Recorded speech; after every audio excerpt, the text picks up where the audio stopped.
It's 7 p.m. Tuesday, August 13th, here in Seoul. Coming up on NEWSCENTER tonight.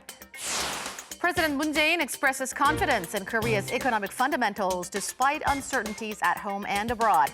He urges his cabinet to handle those hurdles with calm and vigilance. Korea plans to pump nearly $1.5 billion into the nation's parts and materials industries next year to help them cope with Japan's trade curbs. But first, it needs Parliament's approval. With Korea's Liberation Day just 2 days away, we bring you a special report on the tales of 100 South Korean students who visited the site of Korea's government in exile during Japan's colonial rule.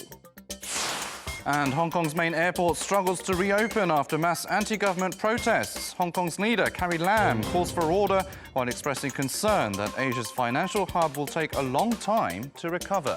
NEWSCENTER begins now.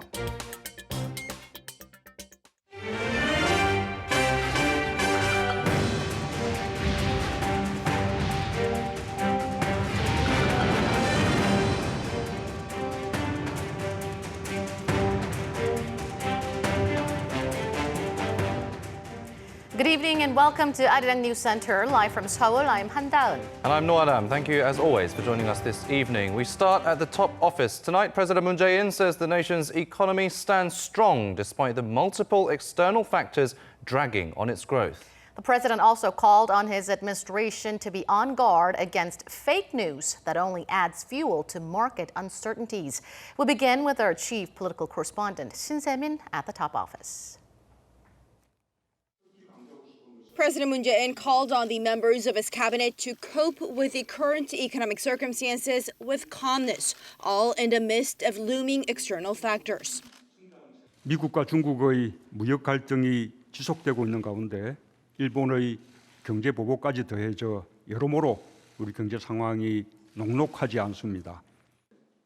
President Moon also ordered his administration to exercise vigilance and strong determination in the face of growing fake news and groundless speculation that only adds to market uncertainties. That order came after Korea's stock markets saw heavy sell-offs last week, with the Kospi dropping to a 3-year low over multiple external factors like the U.S.-China trade spat.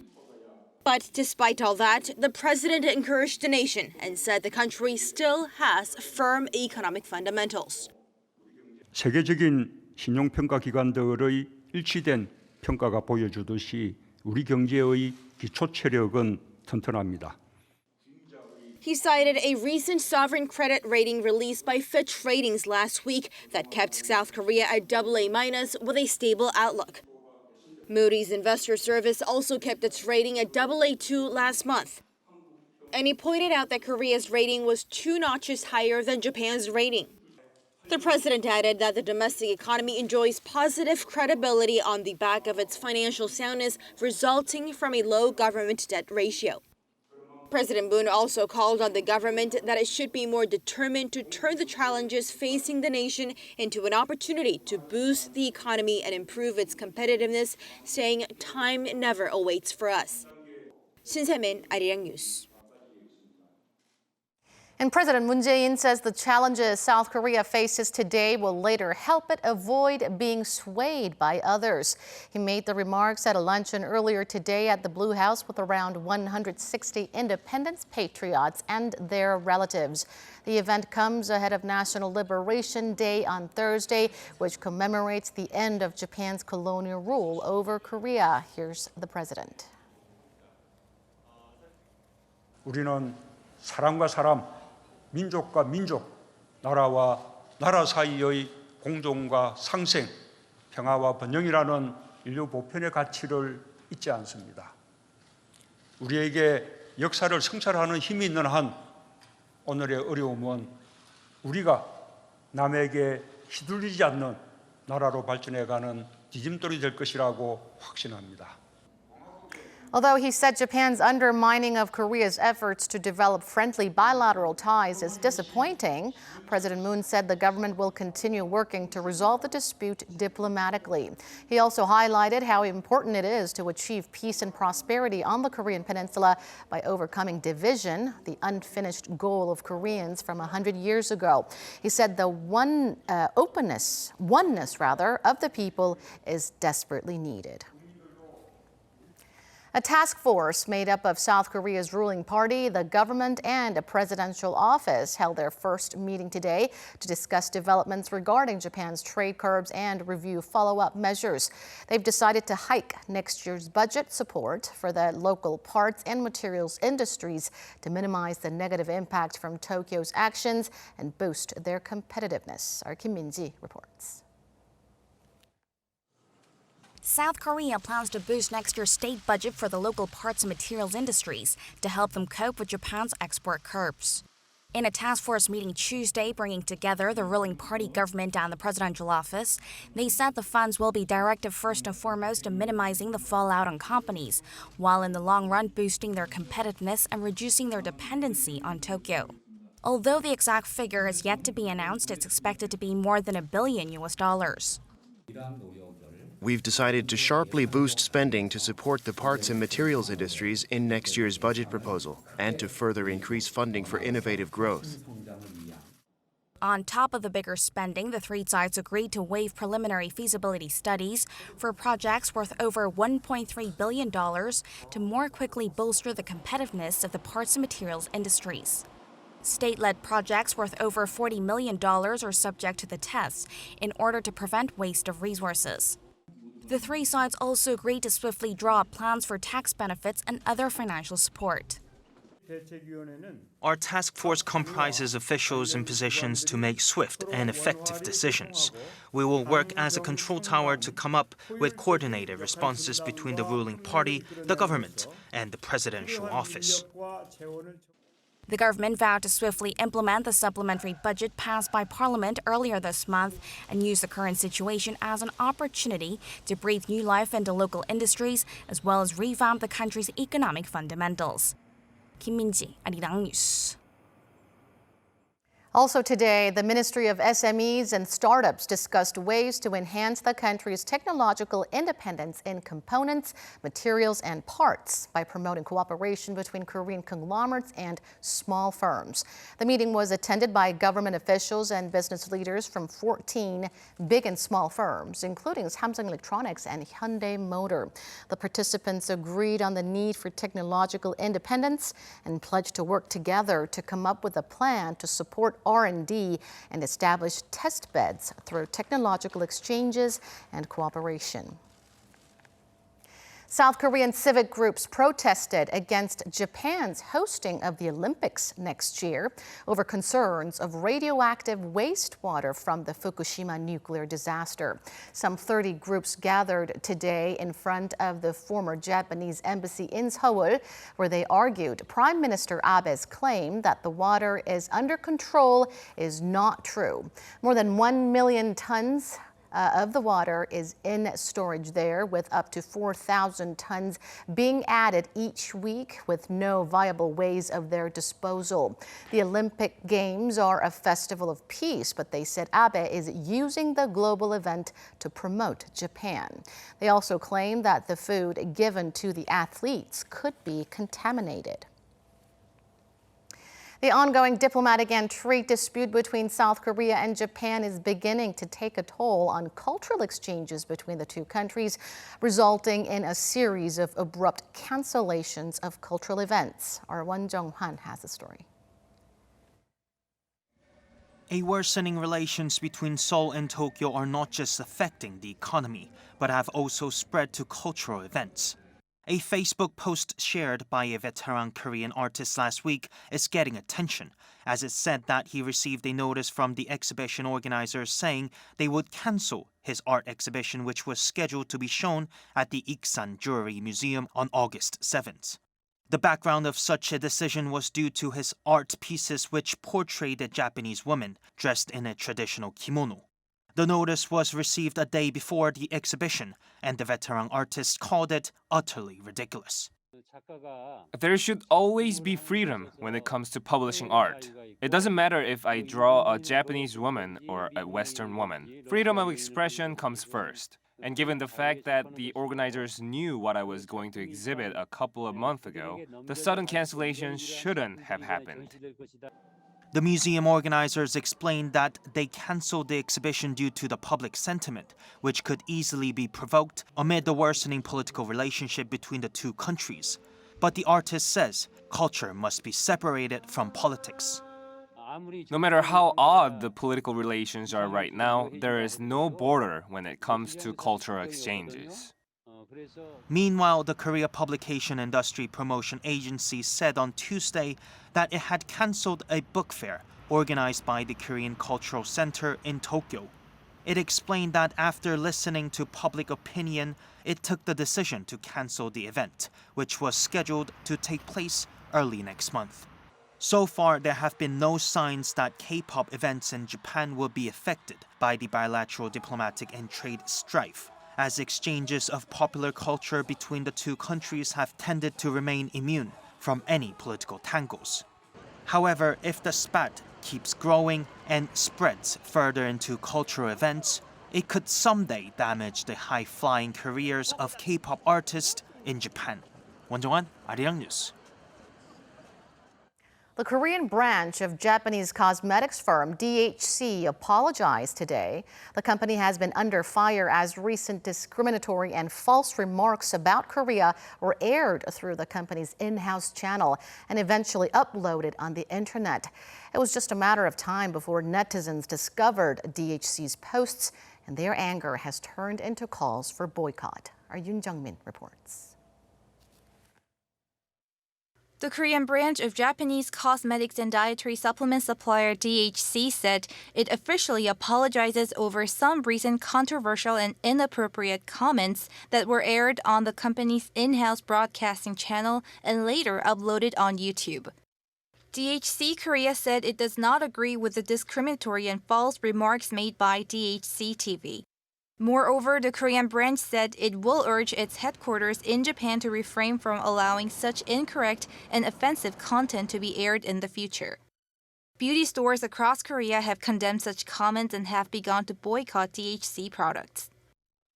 Major health and beauty stores have also joined the boycott and have stopped selling DHC's products. Olive Young halted sales of DHC products from their online store and replaced the products in offline stores.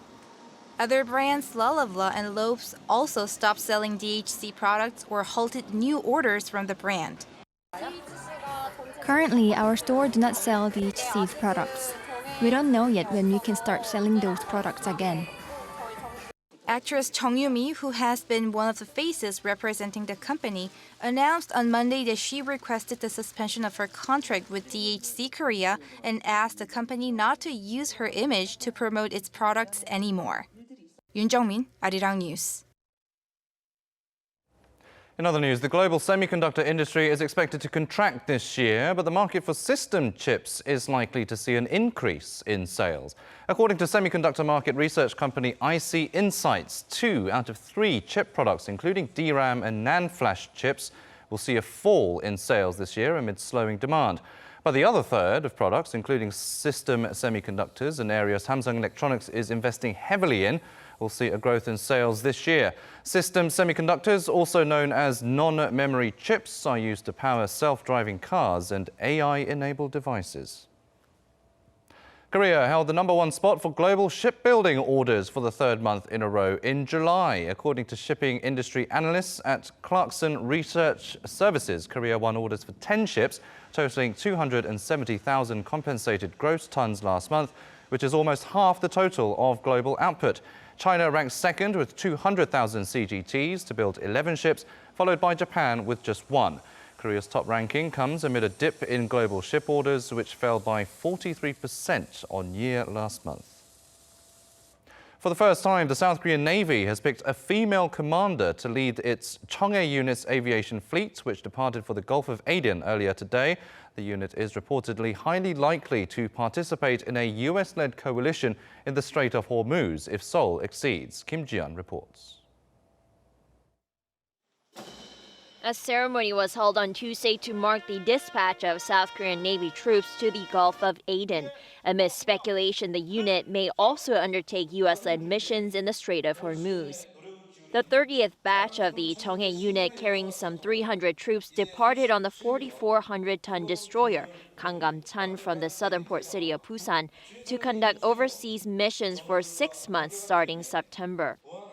The Navy said those missions include anti-piracy, protection of South Korean vessels, and support for safe navigation of the vessels. And for the first time since the unit's deployment in 10 years, its aviation group is led by a female commander. It's a great honor to be given such a responsibility and to be called for duty as the first female commander of the Chung Hae Unit's aviation group. I'll do my best to complete all missions thoroughly and swiftly. The Seoul's defense ministry said it has not received any official request from the U.S. to forge a coalition to protect freedom of navigation in the Strait of Hormuz. Local media outlets have cited that the unit is most likely be tasked with the mission if Seoul accepts Washington's request. This is the fourth deployment for the Gangnam-cheon. During the past 10 years, some 9,000 troops of the 30th batch of the Chung Hae Unit have been dispatched, and some 22,400 vessels have been guided by the unit up until July this year. Kim Ji-yeon, Arirang News.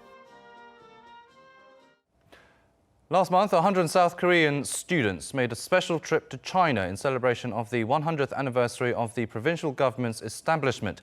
In the first of our two-part series, we'll share with you a brief summary of the 10-day trip. Our Lee Ji-won, who was travelling with them, has this report. In this quiet corner of Chungcheong in China's southwest, a crowd of students excitedly walk into the narrow alleys. Their destination is the site of the Korean Provisional Government during Japan's colonial rule of Korea from 1910 to 1945. Chungcheong is where the Provisional Government stayed for the last 5 years until Korea was liberated at the end of World War II. The Provisional Government was established in 1919, but they had to hide first from the Japanese soldiers and later also from the bombs of wartime, so their traces are hard to find. But among all the sites, this one is the most well-preserved.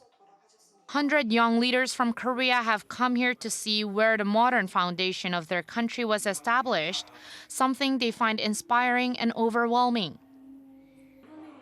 Seeing the chairs, the office, and the beds our ancestors used while working for our independence, I felt a mix of feelings. They fought so hard for our country despite the tough environment. It's because of them that we are where we are today. In celebration of the 100th anniversary of the establishment of the Provisional Government, South Korea's Foreign Affairs Ministry organized this trip so that the young leaders of Korea can follow the footsteps of their ancestors. Starting from Chungcheong, the students went in reverse order to 6 Chinese cities that hosted the Provisional Government. These famous places include the city of Jiaxing, which was the refuge of the Provisional Government's leader Kim Gu. Also the memorial halls and memorial parks of the fallen heroes.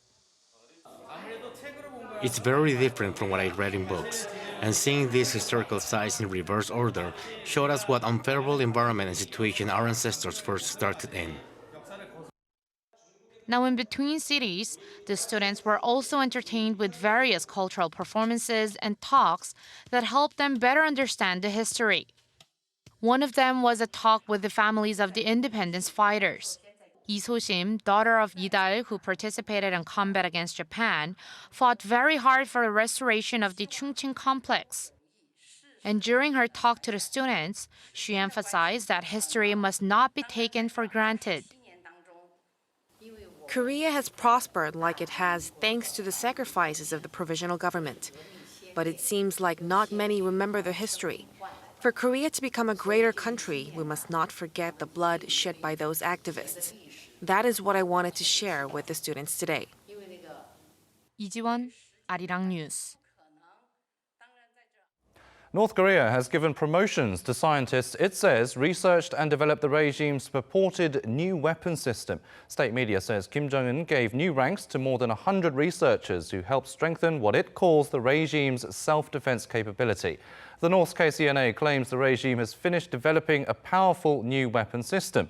It previously said that a new weapon system was used in 5 separate test launches conducted since late last month. A Unification Ministry official says the government plans to find better ways to help North Korean defectors settle in the south. This statement comes after a 42-year-old defector and her 6-year-old son were found dead in their apartment in Seoul last month. Reportedly, the person in charge of helping them was unable to contact them for some time after they moved into their apartment last October. Police said there was no evidence of suicide or homicide and that an investigation is underway to find out the exact cause of their deaths. In other news, protesters were going back to Hong Kong's main airport on Tuesday afternoon, just a few hours after flights started to take off again. Hong Kong has seen protests for months now that started over a now-shelved extradition bill. Leader Carrie Lam is urging people to calm down and warning violence is pushing the city onto a path of no return. Kim Bong-kyun has the latest. Protesters returned to Hong Kong's international airport on Tuesday, a day after a massive demonstration forced it to shut down. Flights had resumed early Tuesday morning, but massive protests in the previous day caused hundreds of flights to be cancelled and delayed. Now there'll be more disruptions. The protesters at the airport were angry about the use of tear gas and non-lethal ammunition against street protesters on Sunday, which apparently caused one female demonstrator a serious eye injury. The protest started more than 2 months ago over a now-suspended bill that would allow China to extradite fugitives or suspects from the city. Earlier on Tuesday, Hong Kong's chief executive Carrie Lam spoke to reporters defending the police. Policemen have to make on-the-spot judgments of how to best ensure the safety of people in that particular situation. The police have their code of practice to follow. The police have very rigid and stringent guidelines in the use of appropriate force, and those require the lowest level of force in dealing with such situations. Lam urged the people of Hong Kong to calm down and face what's really happening in the city, expressing concerns that violence is pushing the city down a path of no return and that the city will need a long time to recover. But when asked whether she had the authority to scrap the extradition bill without China's approval, Lam was not able to give a straight answer. Kim Mo-kyun, Arirang News. A growing number of people are becoming media creators like YouTubers these days, and some very popular ones are making headlines with their large levels of income. As the content creation industry keeps growing, the first field study on individual media creators in Korea was recently released. Our Lee Min-sun has the details. The first field study on online media creators was released earlier this month, detailing average income, source of income, and level of satisfaction. The Korea Labor Institute and the Korea Culture and Tourism Institute conducted a joint survey on 250 creators and found full-time online media creators make an average of $4,400 per month. Those who make online content part-time made an average of $2,700 and hobbyists made $900 a month. However, the income gap is quite wide as some creators make over $40,000 a month while some other full-time creators made as little as $40 a month. Advertisements were the main source of income for all types of creators, followed by sponsorship and sales. However, an expert warns people against becoming a full-time creator just because of the potential high income. It's a fantasy to think that success is guaranteed creating online content. Actual studies also show a big difference in income. It's quite dangerous to become a full-time creator unless you prepare thoroughly and have quite distinguishing content that no one else has done yet. Though it's a growing new industry, the expert thinks it has a lot of potential to become a stable job in the future due to changing perspectives about media and broadcasting. Especially among young people, YouTube is seen as broadcasting, and they consume media online. So broadcasting content is introduced through various platforms beyond the traditional television set, giving a lot of room for this industry to grow. However, the expert calls for more careful regulations as the online content could become violent or sexual to attract more viewers. The expert says, for example, the current regulation that only punishes creators for breaking the law should be expanded to include platform providers, as they should share profits and responsibility together.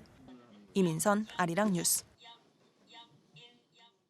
South Korean actor Song Kang-ho has received the Excellence Award at the Locarno International Film Festival in Switzerland, becoming the first Asian to earn the honor. Song said he wants to thank and give credit to director Bong Joon-ho, who's worked with him in a number of projects, including the recent Cannes-winning movie Parasite.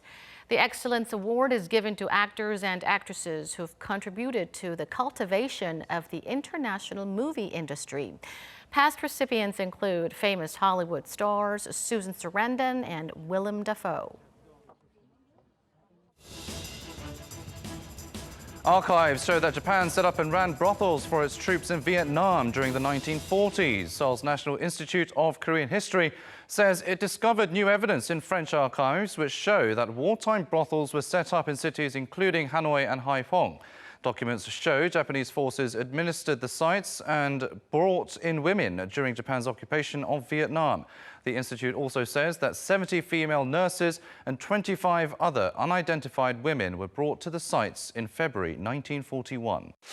Air pollution driven by climate change in China will only get worse, leading to even more deaths on top of the current 1 million air pollution-related deaths every year. This is according to research by Chinese professor Zhang Qiang and German Dr. Hans-Joachim Schellenhuber. They compared temperatures and air quality between 2006 and 2010 with projections for the next 40 years and estimated that air quality will worsen in over 55% of the country. The researchers also concluded that 40% of air pollution-related deaths will be due to atmospheric stagnation and 6% because of heat waves. To celebrate Korea's Liberation Day, the nation's oldest flag will be on display at the National Museum of Korea for 6 days, starting Thursday. The so-called Deni Taegukgi, as you can see on your screen, was given as a gift to American diplomatic advisor Owen Deni by King Gojong during the Joseon dynasty. The ancient flag was given back to South Korea by one of Deni's descendants in 1981. BTS have won awards at the US Fox Television's Teen Choice Awards for the third year in a row. The K-pop band won in 4 categories, more than any other artist. Along with the Choice International Artist Award, the group won the Choice Collaboration for their song Boy With Love, featuring American artist Halsey. BTS fan group ARMY also won the Choice Fandom Award for the 2nd straight year. That has been your 3-minute news flash.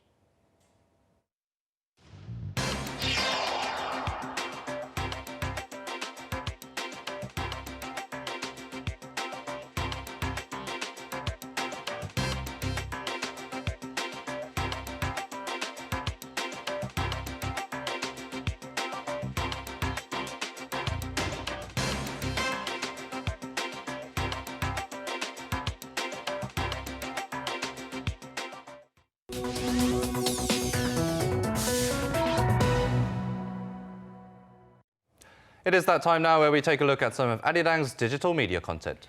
And Unni News is back, taking a look at the top trending stories.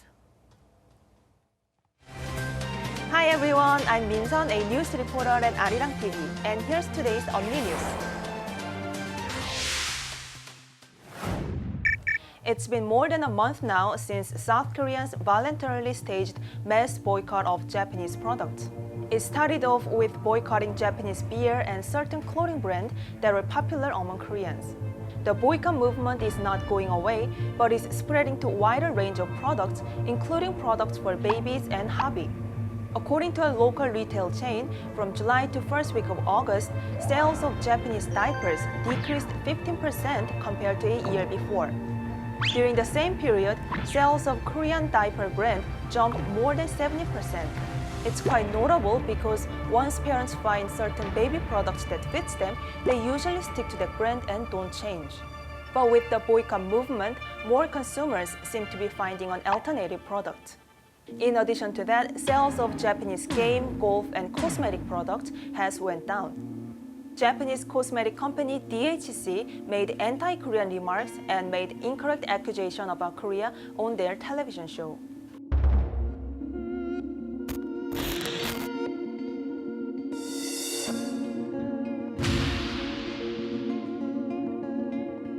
and that led to another strong boycott movement to send back DHC products to Japan. And significantly less people are searching names of Japanese products in online shopping malls. Considering how people search a name of a product when they buy an item online, decreased search frequency could mean that people are less inclined to buy a Japanese product.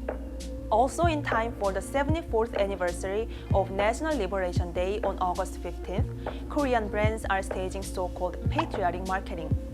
Local stationery company recently released a special edition of pens designed with Korea's national flag and flower. 5,000 sets of the special edition were sold out in just one day. And t-shirts with faces of independence movement activists and the year 1945 to remember the history also sold out nationwide within a week. Unless there's some major breakthrough in Korea-Japan relations, the boycott and the patriotic marketing are likely to continue. That's it from This Sunny Today. Make sure to like this video and subscribe our channel. Bye!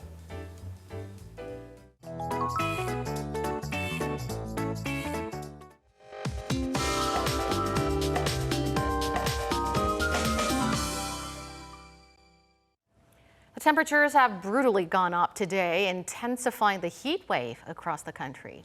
Let's get more from our Michelle Park at the Weather Center. Michelle. Good evening, guys. Now, the heat wave warnings have been issued across the nation with staggering temperature readings surpassing 36 degrees Celsius in some areas. Now, the sizzling heat along with high humidity levels are expected to continue tomorrow as well. And temperature-wise, Seoul will be hotter than Beijing tomorrow. But temperatures will gradually drop in the evening as a result of indirect influence from the Typhoon Kurosa, now currently heading north from the southeastern sea. The 10th storm of the season will bring rain to Gangwon province and the southern regions by tomorrow night. Now going over to our readings for tomorrow, now we'll begin with some uncomfortable readings as temperatures will hover around 25 degrees Celsius. And another scorching hot day is in store on Wednesday, now with Seoul, Daejeon, and also in Chuncheon reaching up to 35 degrees Celsius in the afternoon. Now, hot conditions will continue for the rest of this week with more rain in the forecast for this weekend. I'll leave you with the weather conditions around the world.